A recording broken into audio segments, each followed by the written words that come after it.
কথায় বলে ইচ্ছে থাকলে উপায় হয়, আর সেই কথাকে বাস্তবায়িত করতে উদ্যোগী হয়েছিলেন চৌধুরীহাট গ্রাম পঞ্চায়েত এলাকার জায়গিরবালা বাড়ি গ্রামের লিপিকণার সরকার। বাড়িতে প্লাস্টিকের গামলায় পদ্ম ফুল ফুটিয়ে তিনি তাক লাগালেন সকলকে। তার এই উদ্যোগ নিঃসন্দেহে প্রশংসনীয়। ব্লক প্রাণী দপ্তরের প্রাণী বন্ধু বিষয়ক কাজ ও বাড়ির কাজের পাশাপাশি অবসর সময়টুকুকে কাজে লাগিয়ে তিনি এই কাজ করে চলেছেন। নিজের চেষ্টায় তৈরি করা টব সমেত ফুলগুলোকে বিক্রি করে কিছুটা হলেও আর্থিকভাবে লাভবান হয়েছেন বলে জানিয়েছেন। তার স্বল্প পরিসর জায়গায় তিনি এই কাজ করছেন।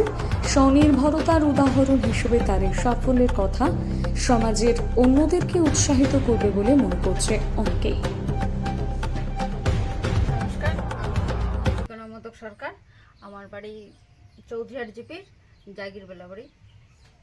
তো আমি প্রথমে আর কি চাইছিলাম যে শখে এই পদ্মটা লাগাই।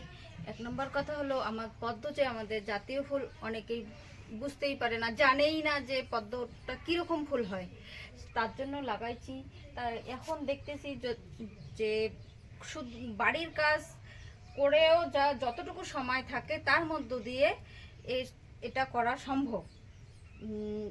করতে করতে আমি এখন মানে নিজেই আনন্দিত হয়ে এখন যতটা করছি সেটা ব্যবসার মতো পর্যায়ে চলে গেছে।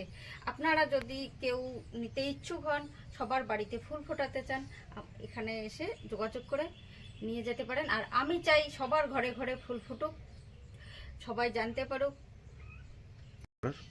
এটা তো আমি ছবি দেখেই বা ইউটিউব থেকে দেখেই আমার মাথায় আসছিল, কিন্তু আমি ঘরে বীজটা ম্যানেজ করে নেই। এখন আমি নিজেই বীজ বাড়িতে চারাও রেডি করি, বীজও রেডি আছে।